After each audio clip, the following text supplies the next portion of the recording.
He said it like it was nothing. I sleep in very little. Hope that's not a problem. Then he dropped his duffel bag on the empty bed across from mine, like we'd known each other for years instead of 40 seconds. I laughed, because I didn't know what else to do. Yeah, fine. Whatever works. It was not fine. 3 weeks later I would understand exactly why that sentence had felt like a warning shot, and not the kind you can unhear. But that first night, I just watched him unpack cleats, a protein shaker, a photo of him and a girl with her arms wrapped around his neck, both of them laughing at something outside the frame. He caught me looking at it. "That's Mia," he said. "My girlfriend." "Cool," I said, and went back to my textbook, pretending my chest hadn't just done something strange. My name is Jonah Reyes. I was 20 years old, a junior at a mid-size university in North Carolina, and I had specifically requested a single dorm room for 3 years running. This year housing had run out of singles. My roommate's name was Asher Kane, a starting linebacker with a jaw like it was carved for a recruiting poster and a laugh that carried through walls. I did not want a roommate. I especially did not want one like him. For the first 2 weeks, it was manageable. Asher was loud in the mornings and gone most afternoons for practice. He talked about Mia constantly, showed me memes, asked if I wanted to come to a party I had no intention of attending. Normal roommate stuff. I kept my headphones in and my life small, the way I liked it.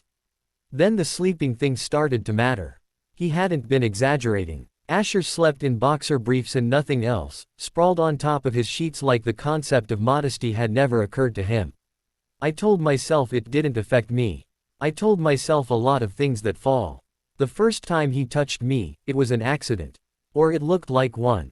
We were on the couch in the common room, some football game playing that neither of us was really watching, and his hand landed on my knee when he leaned forward to grab the remote. He left it there for 2 full seconds too long before he seemed to notice, and pulled it back so fast you'd think my knee had scalded him. "Sorry, man," he muttered, not looking at me. "It's fine," I said. It was not fine. My skin was still warm where his hand had been. I told myself it meant nothing. Then it happened again. And again. A hand on my shoulder that lingered. A shove that turned into something closer to a hold. Once, walking back from the dining hall, his fingers brushed mine and instead of moving away, he laced them through mine for exactly 3 steps before he yanked his hand back like he'd touched a live wire. "Sorry," he said again, staring straight ahead, jaw tight. I said nothing. I had started keeping count. Here's the thing nobody tells you about noticing someone. It isn't a single moment. It's an accumulation. It's realizing you know the sound of his footsteps in the hallway before he opens the door. It's noticing he double-checks his phone, locks it, then unlocks it again without reading anything, like he's rehearsing something he can't bring himself to send. It's realizing you've memorized the way his voice changes when Mia calls, gets performative and a half step too enthusiastic, like he's reading lines. I wasn't falling for him.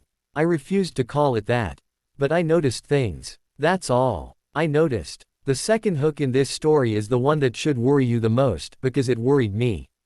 Asher had a girlfriend. Mia was smart, funny, genuinely kind to me in the handful of times we'd talked. She'd bring us both coffee sometimes when she visited, remembered that I took mine black, asked about my classes like she cared about the answer. By every visible measure, Asher Kane was a straight guy with a great girlfriend and a bright future in a program that was already fielding calls from scouts. But Asher got jealous over things that made no sense. One night I mentioned a guy from my econ class, Marcus, who'd invited me to study for a midterm. Nothing romantic. Just a study group. Asher went quiet in a way I'd learned to recognize, this specific stillness that meant something was happening underneath the surface that he wasn't going to say out loud. "You're gonna go to his place alone?" Asher asked, not looking up from his phone. "It's a study group, Ash. Just don't come back late." He said it like a joke. It didn't land like one. Later that week, when Mia hugged me goodbye a little too long after a group dinner, Asher's hand found the small of my back and stayed there, steady, present, the whole rest of the night, like he needed to reassert something. I didn't understand it. I filed it away with all the other things I didn't understand about him. He'd avoid me completely in public. If we passed each other on campus with his teammates around, he'd nod once, the barest acknowledgement, and keep walking like I was a stranger he vaguely recognized. But at 11 at night, in our room, with the lights off and Mia asleep 3 miles away, he'd talk to me for hours. About his mom. About the pressure of being the guy his dad, a former Marine and now a youth pastor at a hardline Baptist church back in Tennessee, had built his whole identity around. About a fear he never named directly but that lived underneath every sentence he said about his future. You ever feel like your whole life is a part you're playing? He asked me one night, staring at the ceiling. I turned my head toward him in the dark. Sometimes. Yeah, he said. Me too. Neither of us said anything else. But something in the room had shifted, and we both knew it. The pattern held for a month. Public distance. Private closeness. A hand that reached and retreated. A conversation that got real and then got shut down the second either of us noticed how real it had gotten. Then came the night everything cracked open, or at least the first crack. There was a party, the kind of loud off-campus house party where Asher's whole social ecosystem gathered, and I had gone reluctantly because a friend dragged me. I wasn't planning to stay long. I found Asher in the kitchen, 3 beers in, laughing too hard at something one of his teammates said, Mia's arm looped through his. He saw me across the room and something in his face changed. Not a smile exactly. Recognition. Relief, maybe, like he'd been holding his breath since I walked in and only just let it out. Later, when Mia had gone to find her friends and the party had thinned out into the backyard, Asher found me sitting on the porch steps alone. You okay? He asked, sitting down beside me, close enough that our shoulders touched. Just tired of the noise, I said. He didn't move away. For a long time neither of us said anything, and the party noise blurred into background static, and I was hyper-aware of every inch of space between his shoulder and mine, which was none. Jonah, he said finally, quiet, like he was testing the shape of my name in his mouth. Can I ask you something weird? Sure. Do you think it's possible to like someone you're not supposed to like? My heart did something complicated. I kept my voice even. I think that happens to people all the time. He nodded slowly, staring out at the yard, not at me. Yeah, he said. I think it does too. Then one of his teammates yelled his name from inside, some inside joke that needed him, and Asher stood up so fast it was like he'd been caught doing something illegal. By the time he turned back to say something, whatever moment had existed between us had already closed. I didn't sleep much that night. The next real turn came 2 weeks later, and it came from a place I never expected. Mia texted me. Not Asher. Me. Can we talk? Just us. It's about Ash. I stared at the message for a long time before I responded. We met at a coffee shop off campus, the kind of place with mismatched chairs and a chalkboard menu, and she was already there when I arrived, turning a paper cup in slow circles between her hands.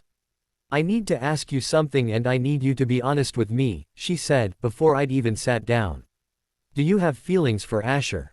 The question hit like a physical thing. I opened my mouth to deny it, the automatic denial already forming, but something about her face stopped me. She wasn't accusing me. She looked tired. She looked like someone who already knew the answer and just needed to hear it said out loud by somebody other than herself. Why are you asking me that? I said instead of answering. Because I've known Asher since we were 14, she said. And I've never once seen him look at me the way he looks at you when he thinks nobody's watching. I didn't say anything. I couldn't. I'm not mad, she said, and her voice cracked a little on the word mad. I'm really not. I think I've known for a long time. Longer than I want to admit. This is the part of the story where the mystery starts bending into something none of us expected. Because Mia wasn't the obstacle I'd assumed she was. She was something closer to a witness, someone who had been watching this whole thing unfold from a vantage point neither Asher nor I knew she had. 2 years ago, she said, before we started dating, Asher had a best friend named Cole Whitfield. They grew up together, did everything together, and then junior year of high school, some photos got out. Nothing terrible, just 2 guys who looked like they were more than friends in a picture from a camping trip. Ash's dad found them on Cole's phone during a youth group event and lost his mind. Called it an abomination in front of 40 kids. Cole's family pulled him out of school within a month and moved states. Asher's never talked to him since. He came home that year and started dating me 2 weeks later. I always thought it was fast.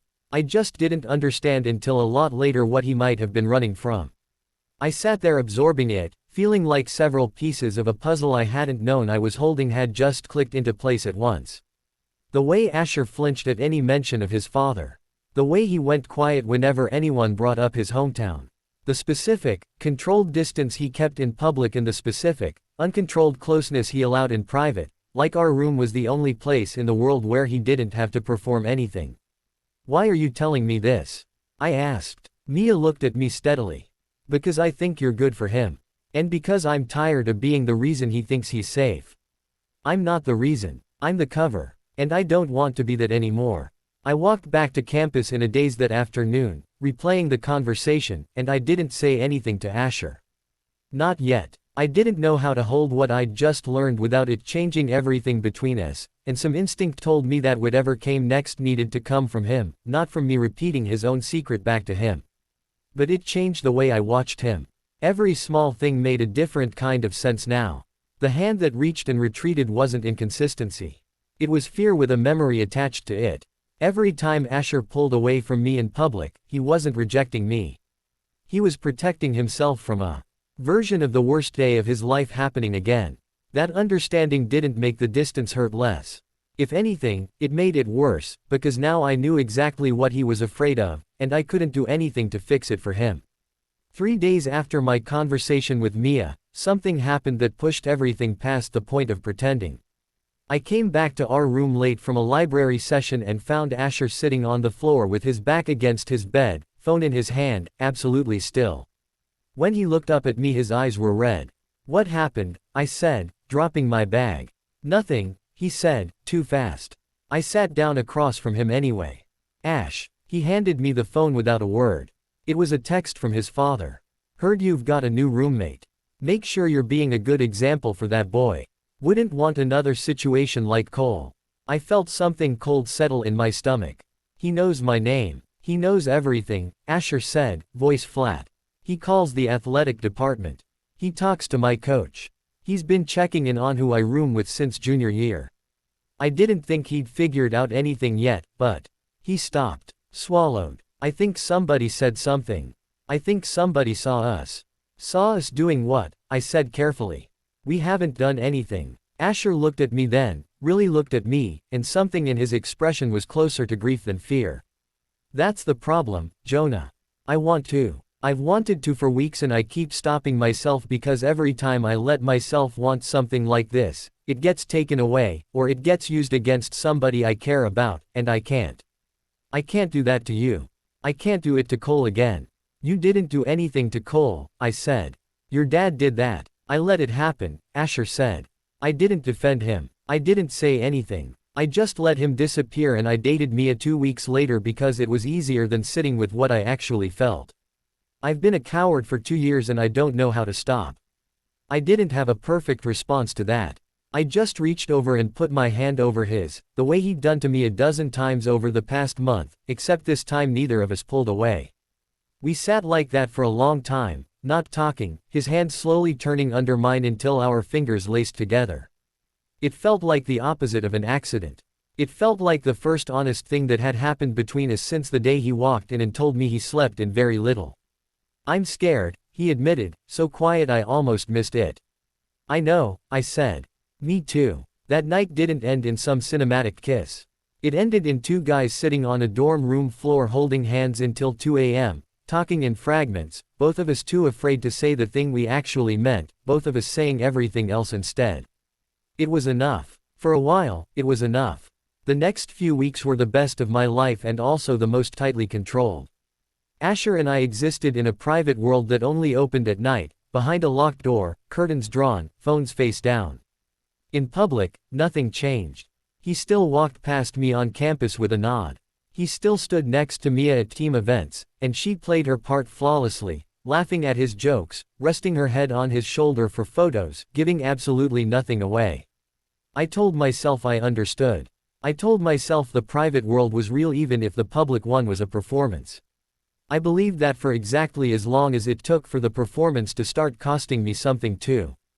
It happened at the Winter Formal, an event Mia had convinced Asher to attend for the optics of it, and where I had gone, against my better judgment, because a friend needed a +1 and I didn't want to sit alone in my room thinking about a boy. 3 floors below dancing with someone else. Asher found me near the drink table around 11, when Mia had gone to the bathroom with her friends. "Hey," he said, "Lo, careful. You look really good tonight." "You can't say that here," I said, glancing around. "I know," he said. "I'm saying it anyway." For one reckless second, standing in the low light with music thudding through the floor, it felt like maybe we could exist in public too. Maybe the private world could expand. Then one of Asher's teammates, a guy named Derek who'd never liked me for reasons I never fully understood, clapped Asher on the shoulder and said, loud enough for half the room to hear, "Yo, Kane, your boy's roommate looking a little too cozy with you tonight." It was said as a joke. It landed like an accusation. Asher's whole body changed. I watched it happen in real time, the warmth draining out of his face, replaced by something hard and closed. "He's not my boy," Asher said, and laughed, a short ugly laugh that didn't sound like him at all. "Chill out, man." Then he looked at me, and there was an apology in his eyes, and it didn't matter, because his mouth had already done the damage. "He's just my roommate," Asher said again, to the small crowd that had gathered, like the sentence needed repeating to be believed. That's it. I stood there and let the words land, and something in my chest went very quiet and very cold. I left without saying goodbye to him. He texted me 4 times that night. I didn't answer. This was the emotional low point of the whole story, the place where I genuinely believed it was over. Not because Asher had lied about his father, or his fear, or Cole, or any of the larger things I'd learned to understand and forgive. It was over because in the one moment that actually mattered, the moment where somebody questioned what I was to him, he had chosen the easy answer instead of the true one. And I understood why. Understanding didn't make it hurt less. For 8 days we didn't talk. We lived in the same room and communicated through the logistics of 2 strangers, whose turn it was to take out the trash, whether the heat was too high, nothing real. He tried a few times. "I love you" a little written and then deleted. I could see the typing bubble start and stop on my phone screen some nights, 3 dots appearing and disappearing like he couldn't find the courage to send whatever he'd started. On the 9th night, I came back from a shift at the campus coffee shop where I worked and found him sitting on my bed instead of his, which he had never done before. He looked like he hadn't slept. "I talked to my dad," he said, before I could say anything. I stood in the doorway, unmoving. "What?" I called him. "Today." I told him I'm not going to explain who I room with or who I care about anymore. I told him what he did to Cole was wrong and I should have said something back then, and I'm done being scared into silence. His voice shook on the last part. He hung up on me. Said some stuff I'm not going to repeat. I think I might not have a place to go home to this Christmas. I felt something crack open in my chest, guilt and hope tangled together so tightly I couldn't separate them. "Ash, you didn't have to do that because of me. I didn't do it because of you," he said. "I did it because of Cole. Because I've spent 2 years letting my dad's voice be louder than my own, and it cost me the first person I ever loved, and I was about to let it cost me the second." He looked up at me, eyes wet, unguarded in a way I'd never seen in public and rarely seen even in private. That night at the formal, I said the worst thing I could have said, and I've hated myself every single day since. "You're not just my roommate. You haven't been just my roommate since the 2nd week of September, and I was too much of a coward to say it out loud where anyone could hear. So say it now," I said, my own voice unsteady. "Nobody's here but me." Asher stood, crossed the small space between us, and for the first time didn't stop himself, didn't pull his hand back like it had been burned. He reached up and touched my face, gentle, deliberate, like he'd been imagining this exact motion for months and finally allowed himself to finish it. "I'm in love with you," he said. "I think I have been since you laughed at that stupid thing I said the first night, about sleeping in very little. I think some part of me said it on purpose. I think I wanted you to notice me even before I understood why. I didn't say anything clever back. I didn't have anything clever left. I just closed the last few inches of distance between us and kissed him, and he made a sound against my mouth like relief given a shape, like 2 years of holding his breath finally letting go. We stayed like that a long time. The story could have ended there, and it would have been enough. But real endings are rarely just one scene. They're what comes after. Mia broke things off publicly with Asher the following week, framed carefully as a mutual, amicable decision, and only the 3 of us ever knew the real shape of it. She texted me once, a few days later. Take care of him. He deserves someone who doesn't need him to hide. Asher told the team himself, not with a speech, just a quiet conversation with his coach and then, gradually, with the guys he trusted most. Derek, predictably, had things to say. Most of the others surprised him. Some didn't care at all, which turned out to be its own kind of relief. His father never called again that semester. Some wounds don't close in the space of one story. That one is still healing, slow, uneven, real. What changed the most wasn't dramatic. It was smaller than that, and somehow bigger. Asher started reaching for my hand in the dining hall without checking who was watching first. He introduced me to people, not as his roommate, but by my name, with his hand resting easy at the small of my back like it had always belonged there. We walked across campus together in daylight, no distance between us, no nod and keep walking, no performance. One night in early spring, we were lying on the roof of our dorm building, somewhere we weren't technically supposed to be, looking at a sky too bright with city light to show many stars. You know what I remember most, Asher said, about that first night. You mean the sleeping in very little thing. He laughed, and it was the real laugh, the one I'd learned to tell apart from all his other ones. No, I remember you laughed instead of getting weird about it. Everybody else got weird. You just laughed. I think that's the moment I knew you were different. I thought you were an idiot, I said honestly. I was, he said. For a long time. I'm working on it. He reached over and laced his fingers through mine, the same gesture that used to last exactly 3 seconds before he pulled away, terrified of being seen. This time he didn't let go. This time there was nothing to hide from, and nobody watching who mattered enough to matter. The line he'd said to me the very first night had haunted me for weeks, a strange, almost throwaway sentence that turned out to carry the weight of everything he was too afraid to say directly. He'd told me exactly what kind of problem he was going to be, and he hadn't even known it himself yet. I sleep in very little. Hope that's not a problem. It was never really about the sleeping. It was about a boy who had spent 2 years learning to make himself smaller, safer, easier to explain, until the day he met someone who made him want to stop hiding altogether. It was a problem. The best one either of us ever had. This has been an original fictional LGBTQ romance story, written for LGBTQ Untold Stories. If this story moved you, stay with us for the next one, because some love stories take the long way home, and every single one is worth the wait.